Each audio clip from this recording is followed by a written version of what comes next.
So I would like to welcome Jigs today. Jigs is with Mosaic. We've been working together for some time now. They have a very large organization that works with business analysts and project managers and business architects and various other groups. And today I thought that Jigs has a lot to offer within both the financial, the insurance industries, and working with the teams. So first question, let's get to know Jigs a little bit better. So can you tell me about your background? But before we go into the workspace, just tell me a little bit about you, where you're from, what you're passionate about, what your hobbies are, and anything you'd like to share with the public. Cool. Brilliant. Thanks, Deirdre, for this opportunity. Yeah, like Deirdre introduced me, I'm Jigs, but my full name's Jignesh, too hard to spell.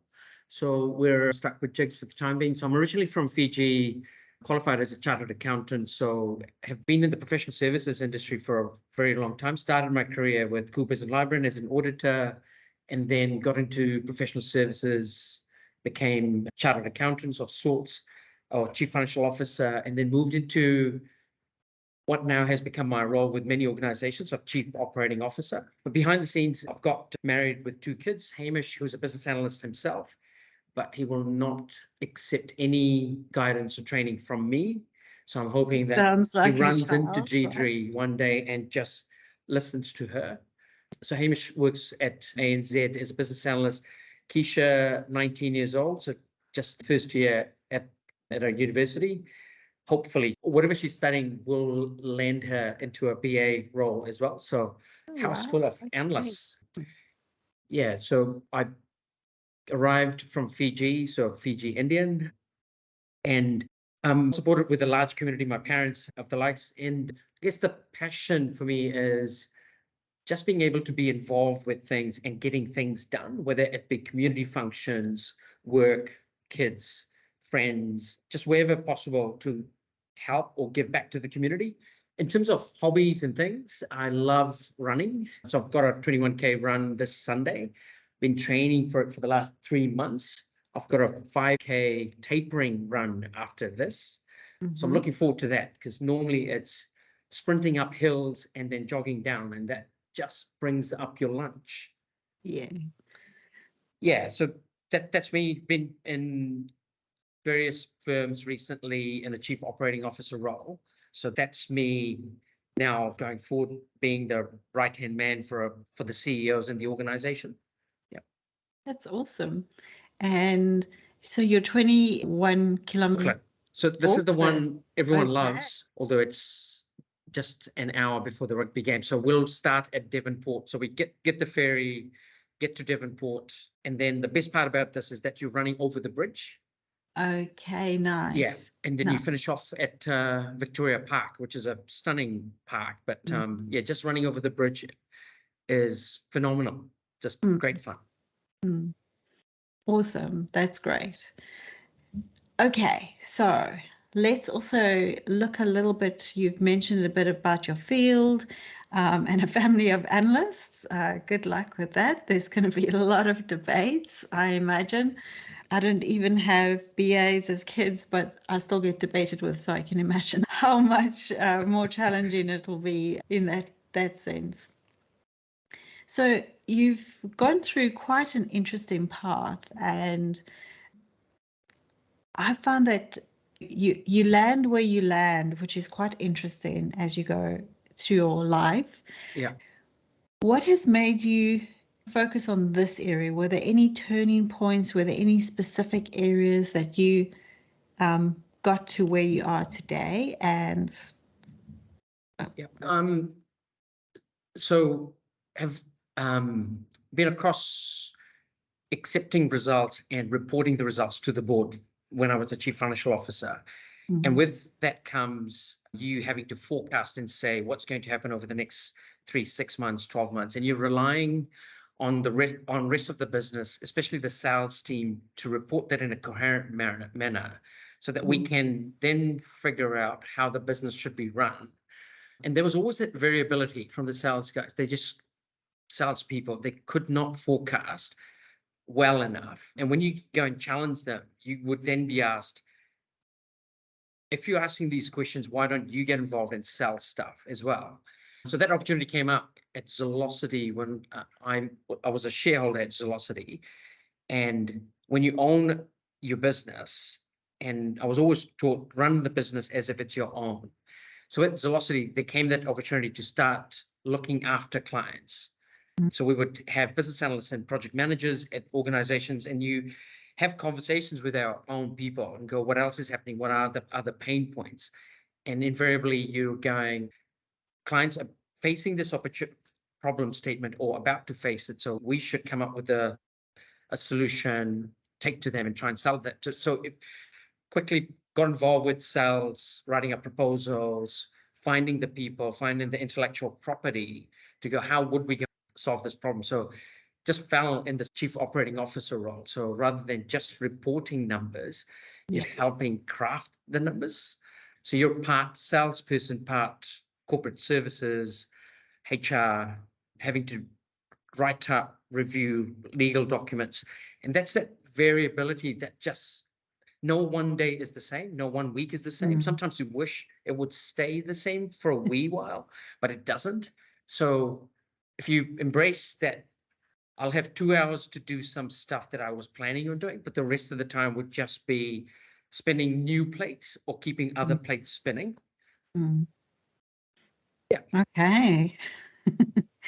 I think that I've had a couple of conversations now, and careers aren't as black and white as people may think. They do evolve and change as you start finding your superpowers, which I think is good because you fill in the gaps that perhaps were there and you can solve those problems. All right.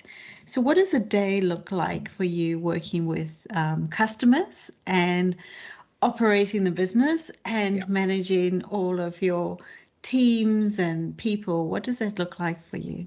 Yeah, so normally a day starts at 7:30 and you can squeeze in a catch up with one of the team members because they're about to start a 8:30 role. So you get a quick catch up with them to talk about pastoral care in terms of learning and development, or what other things they're seeing at the client, or sharing with them what sort of new techniques or intellectual property that we are creating back at the office for them to then be aware of it, for them to then use it, followed by sharing some form of forecasts with the partners in the organization at Mosaic, because they're dealing with clients, their own revenue targets, where their pastoral team members are in terms of roles, when they're coming off projects, what sort of new projects that they should go on, talking with the likes of yourselves to go, what are you finding as topical, so that then we're weaving that into our learning development program,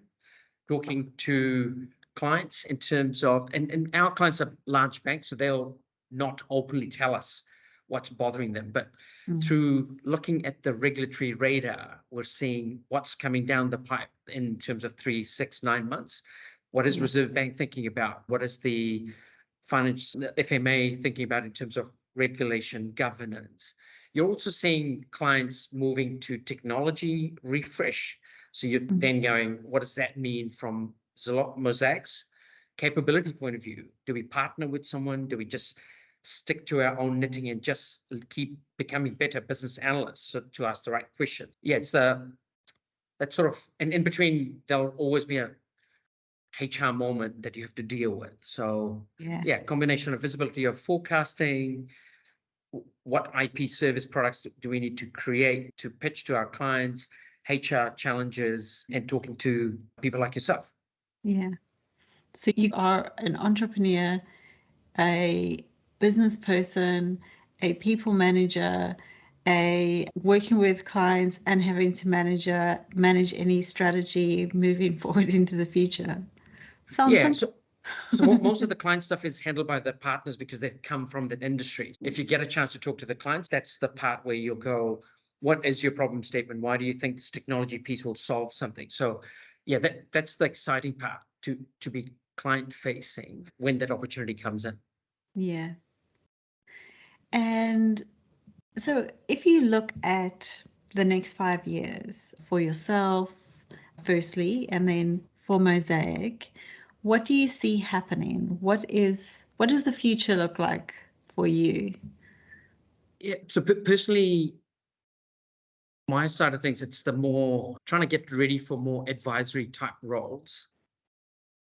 So starting to formalize the lived experience so that I can help more mosaics of the world, because there'll always be companies that because, for example, Mosaic has grown from 2 people to 80 people in the last 10 years and still growing. So it's how do you take some of the stuff that we do just because it's muscle memory, formalize it so that you can copy and paste or into other organizations. So just becoming better at executing, but also coaching other people. From a Mosaic point of view, our role will never disappear because the banks will always look for competent people. So it's our role is to keep looking after our people in terms of what skills they have. So it's that T-shape. They need to have 3 to 5 subject matter expertise, but just the best business analysts with the best facilitation skills, stakeholder management.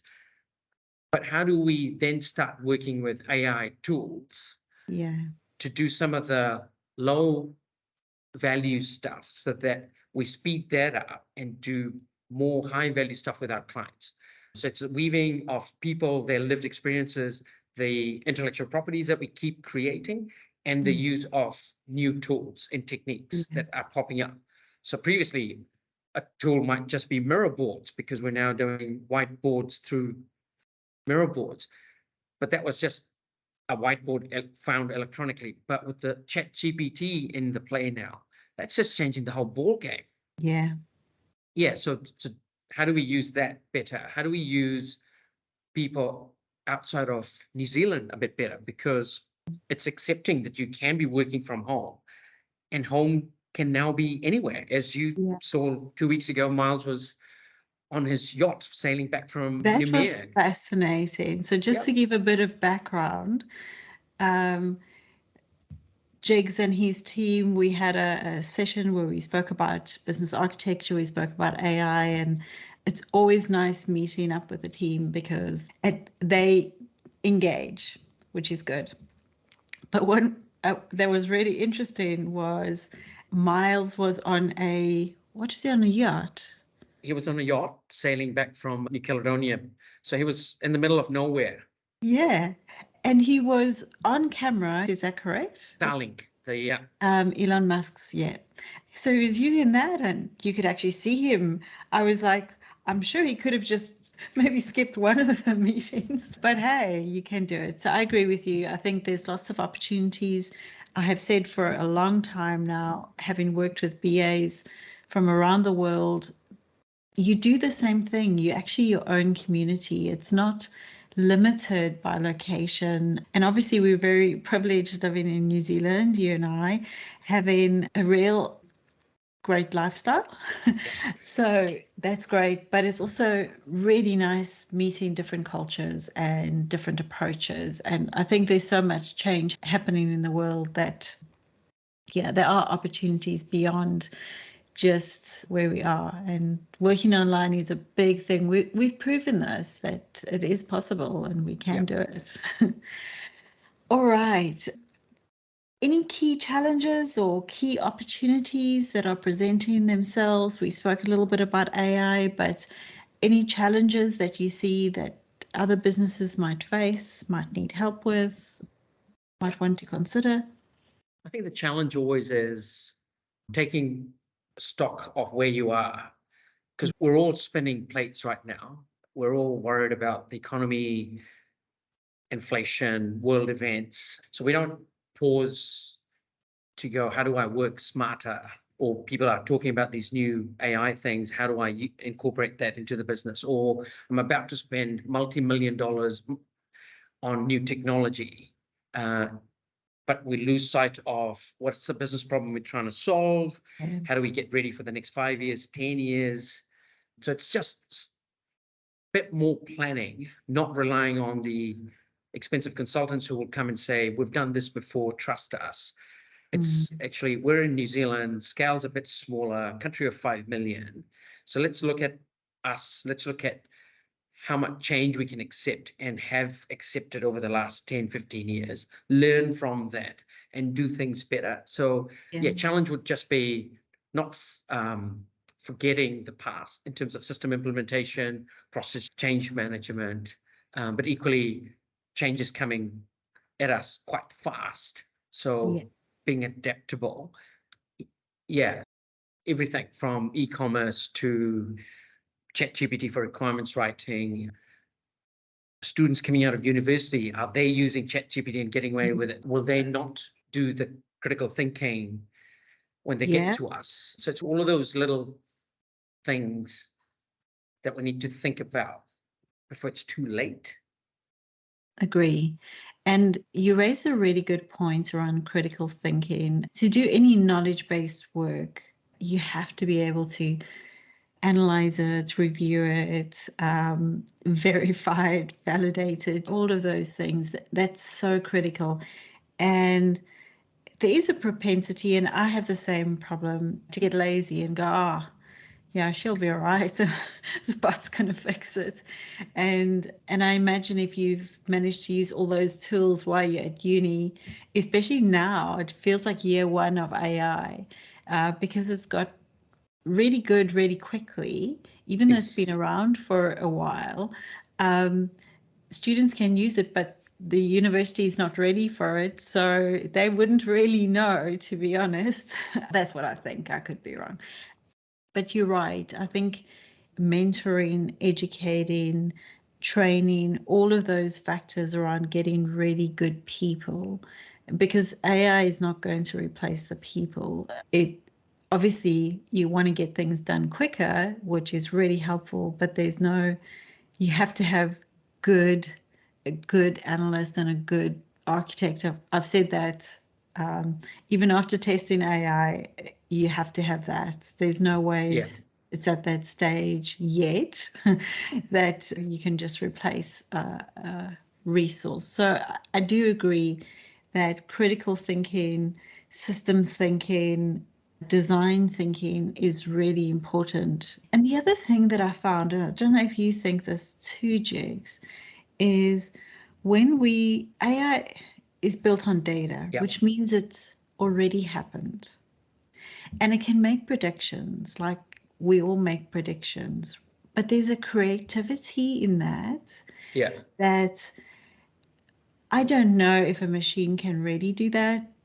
I could be wrong. I know that it can create images and all of those kind of things. That spark to just go, okay, hey, what if we just tried like this in the field and you just do that? I'm not sure what your opinion is about that, but I do wonder.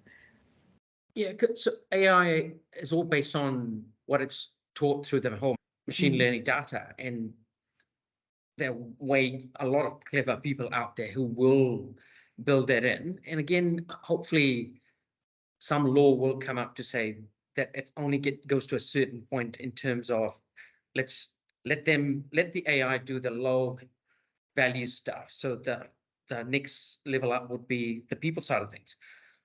Equally, the machines will learn really quickly, and Skynet will be formed and take over. Yeah. Yeah.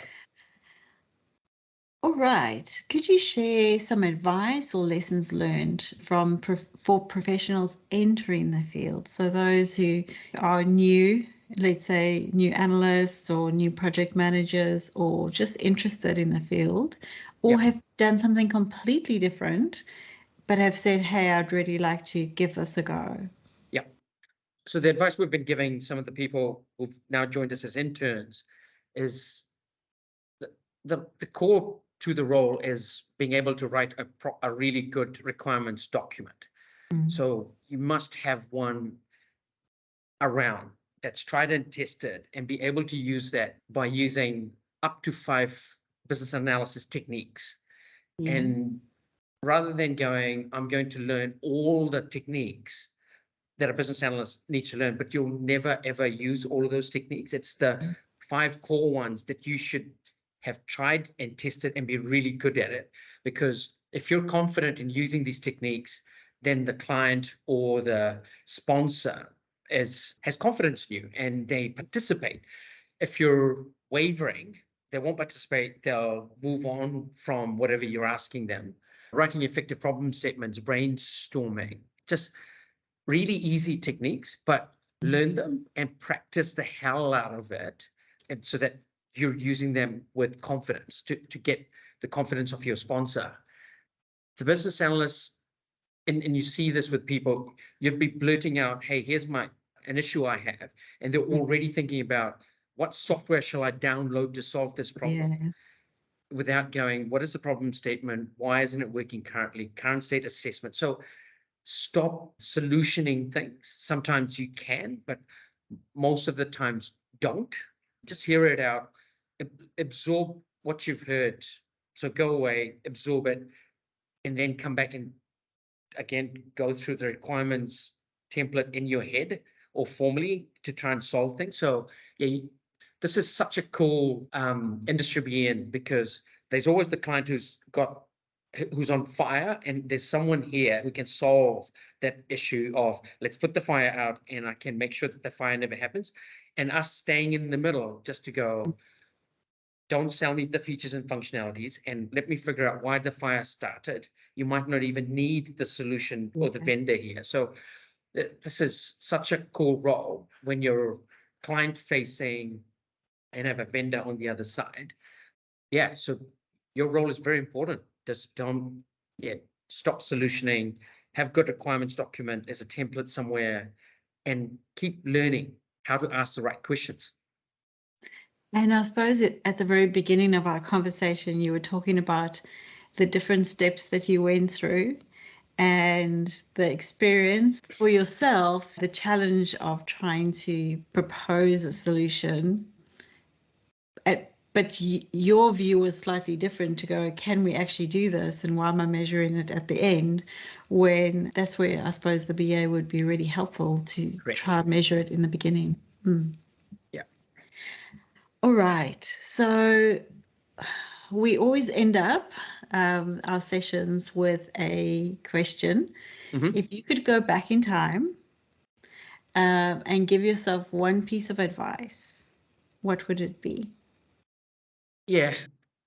It's those horrible questions, right? No, I know the answer to this. So I Good. stopped doing formal learning and just learning and reading to just have forgotten to do that, and tried reading a book the other day and read through 4 or 5 pages and had absorbed nothing, because the content I'm absorbing now needs to be in a video format or like 4 lines in 4 sentences. So yeah, never. My advice to myself, younger self, would be must read books that not just enhances what I currently do, but the future me, and also formalizing lived experience. So if I, over a certain quarter, try a technique and it works, and go, this can't be unique to me, someone's written something about this. So formalizing that lived experience, the learnings. Yeah, because right now when I'm designing the learning pathway for some of our team members, they're saying the same things.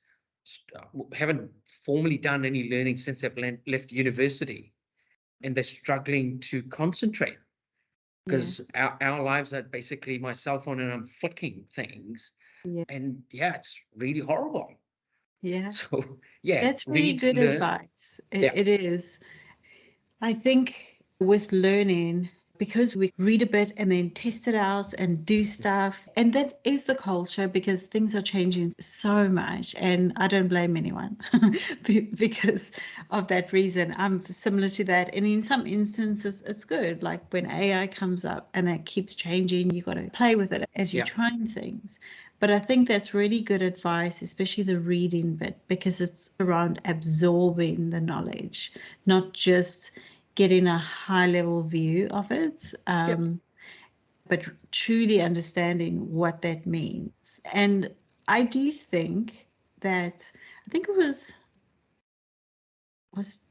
Daniel Pink or Edward de Bono, I could be completely incorrect, so please don't hold me to it, One of them said we are in this conceptual age or this visual side. So there's good and bad with it. Because, for instance, when you see images, like if you see a process map or you see a picture of the world, you get a deep sense of understanding in a certain way. And so you do learn from scene visualization. However, it's in the nitty-gritty, as you're saying, around the detail that we need to still use other forms of learning and other forms of understanding so that we can do a little bit more with that. Yeah, it's keeping your mind busy and keeping your brain informed and used to different techniques. It can be really challenging. Yes, no, definitely. Yeah. And I guess the other one, but because I've had to deal with people and clients, I've always stayed in touch. And so networking is really important, even if there's nothing to gain out of it in terms of, oh, I might end up with a sale or might end up recruiting someone. Just having a little banter with people in terms of what they're seeing in the marketplace, what they're seeing in industry, what books they're reading. Yeah, it's just, I guess that's another way of learning and living someone else's lived experience. But yeah, that's very important. Because as business analysts, what we find is we'll go from projects to projects and clients to client, but not stay in contact with some of the previous clients. And it's important to stay in touch. Yeah, I think there's in one of the conversations I had with Pierre, he was saying there's hard skills and soft skills, right? And he always advises young people to start with the hard skills so they can get badges, which I understand where he's going, because he says sometimes that's harder to do if you have a family and a whole bunch of commitments. But if you really want to progress your career from that point, then those soft skills really become important. And just as you've said, networking, learning from others, building trust, building confidence, all of those things matter at the end of the day. No, definitely. Yeah, so I do think it evolves as you get older, dare I say that? Definitely. But so it's very important that you have knowledge. I think that is important. And I think it's important that you can contribute back. But to be able to build your networks and really understand how you can nurture those and keep them going is really important. And I understand when people are young, you just want to get on and do stuff. And it's not a bad trait to have. I always admired the energy and all of that kind of thing. But yeah, you have to also look, you got to look 20 years ahead and go, is the doing stuff going to lead me to where I want to be in the future? So yeah, very interesting, which was a similar conversation I had. So Jigs, that was really good. Is there anything else you'd like to add that we didn't cover? I think we've covered quite a few interesting topics. So no, it's been good, really good. Yeah, I've really enjoyed working with your team. You've got a good bunch, so well done you. And you are a very good manager in terms of you really do look at your team's growth and success and where they are. So it's been really great personally working with you and getting to know your team members a little bit better. And I really do enjoy how both yourself and your teams look to try things and give things a go. I think that's really important, and keep up to date and do all of that kind of stuff. So absolutely. Awesome. So thank you very much, Jigs. Yeah, thank you for your time, Deirdre, and this opportunity. It's been great. Yeah.